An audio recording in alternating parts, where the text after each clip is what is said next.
বাটা বুটি ভর্তা খাবে বাড়ির কর্তা। নমস্কার বন্ধুরা, আমাদের রান্নাঘরে তোমাদেরকে স্বাগত। আজকে আমাদের রান্নাঘরের রেসিপি হলো এক দুর্দান্ত স্বাদের শিম ভর্তা। সঙ্গে থেকে দেখে নাও কিভাবে বানিয়েছি। আশা করি ভর্তাটা দেখেই সকলের জিভে জল এসে গেছে। চলো রেসিপিটাও দেখে নাও, যাতে খুব শিগগিরই তোমরাও এইভাবে ভর্তা বানিয়ে তোমাদের কর্তাদেরকেও খুশি করে দিতে পারো আমার মতো। আজকে তোমাদের এক দুর্দান্ত স্বাদের লোভনীয় শিম ভর্তা করে দেখাবো। তার জন্য দেখো, এখানে আমি শিমের দুপাশের শিরাগুলো ফেলে দিয়েছি এবং মাঝখান থেকে একটা চিড় দিয়ে দু টুকরো করে পরিষ্কার করে নিয়েছি। একটা পাত্রে আমি আগে থেকেই গরম জল বসিয়ে রেখেছিলাম। শিমটা প্রথমে একটু ভাপ দিয়ে নিচ্ছি আমি। এই সময় আমি লবণ ব্যবহার করছি না, জাস্ট 2 মিনিট আমি ভাপ দিয়ে নেব। সেদ্ধ করব না কিন্তু, জাস্ট একটু নরম হয়ে যাবে সেই রকম করে নিচ্ছি। 2 মিনিট ভাপ দেওয়ার পর এবার আমি কড়াইতে 1 চা চামচ মতন সর্ষের তেল দিয়ে দিয়েছিলাম। তার মধ্যে শিমগুলো এবার একটু নেড়ে নেবো যাতে কাঁচা গন্ধটা চলে যায়। 4-5 মিনিট মতন আমি নেড়ে নিয়েছি। শিমের কাঁচা গন্ধটা চলে গেছে, এই সময় আমি তুলে নেব। শিমগুলো আমার ঠান্ডা হয়ে গেছে। এবার আমি এক পেস্ট করে নেব, মিক্সির জারের মধ্যে দিয়ে দিচ্ছি। কাঁচা লঙ্কা দিয়ে দিলাম 6টা মতন, ধনে পাতা দিয়ে দিলাম, একসাথে বেটে নেব। ঝালটা তোমরা তোমাদের পরিমাণ মতন দেবে। রসুনটা দিয়ে দিলাম ওই 11-12 কোয়া মতন। শিম যতটা হবে সেই আন্দাজে দেবে, কারণ ভর্তায় রসুনের গন্ধটা কিন্তু ভীষণ ভালো লাগে।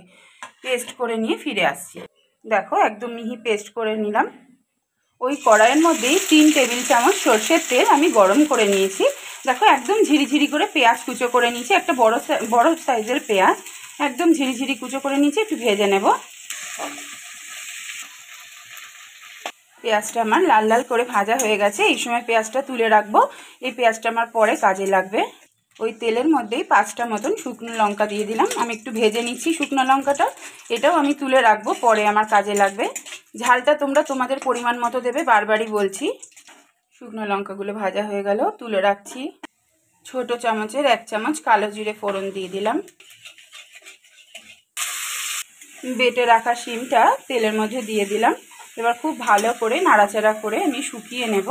আগেও আমি কোথাও লবণ ব্যবহার করিনি, এই সময়ও করছি না। শিমটা দেখি কতটা শুকাবে, তারপরে আমি লবণটা দেব, কারণ নুনটা না হলে বেশি হয়ে যাবে।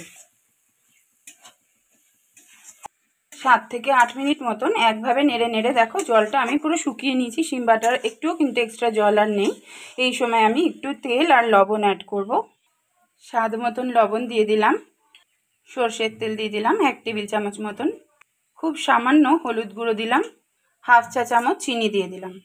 ভর্তাতে একটু চিনি দিতেই লাগে, তোমাদের যদি ইচ্ছা না হয় দিও না, তবে আমি যে কোনো বাটা বা ভর্তাতেই একটুখানি চিনিটা দিই, স্বাদটা ব্যালেন্স করার জন্য ভালো লাগে। যেহেতু শিম সবজি, তো একটু চিনি না দিলে খরা খরা লাগে।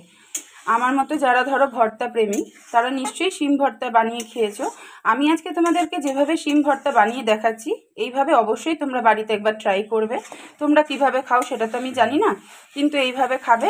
আমি গ্যারান্টি দিয়ে বলতে পারি, এই একটা বাটা দিয়ে বা ভর্তা দিয়ে কিন্তু পুরো ভাত খাওয়া হয়ে যাবে। শিম ভর্তা কিন্তু আমার রেডি হয়ে গেছে। ভর্তাটা বানাতে কিন্তু আমার 15 থেকে 16 মিনিট মতো লেগেছে কড়াইতে। একটা থালায় আমি বেড়ে দিয়েছি, ঠান্ডা হলে ফিরে আসছি। শিমটা এবার আমার ঠান্ডা হয়ে গেছে। আগে যে শুকনো লঙ্কাগুলো ভেজে রেখেছিলাম, তোমাদেরকে তো দেখিয়েছিলাম, শুকনো লঙ্কাগুলো আবার হাত দিয়ে একটু ভালো করে মেখে নিচ্ছি। আর পেঁয়াজটা ভেজেছিলাম, ভেজে তুলে রেখেছিলাম, বলেছিলাম তোমাদের যে পরে ব্যবহার করব। আমি যেভাবে শিম বাটাটা কড়াইতে করে তুলে নিয়েছি, তোমাদের যদি মনে হয় ওটাও কিন্তু রেডি, এইভাবেও তোমরা খেতে পারো। কিন্তু আমি যেহেতু ভর্তা বানাচ্ছি, তাই আমি পেঁয়াজটা ভেজে শুকনো লঙ্কা ভেজে এবার এই শিম বাটাটার সাথে ভালো করে মেখে নেব। এই ভর্তার স্বাদটা কিন্তু এতই অপূর্ব এবং দুর্দান্ত, মানে না খেলে তোমরা বুঝতে পারবে না। আমি এইভাবে খাই, আমার ভালো লাগে বলেই কিন্তু তোমাদের সাথে শেয়ার করলাম।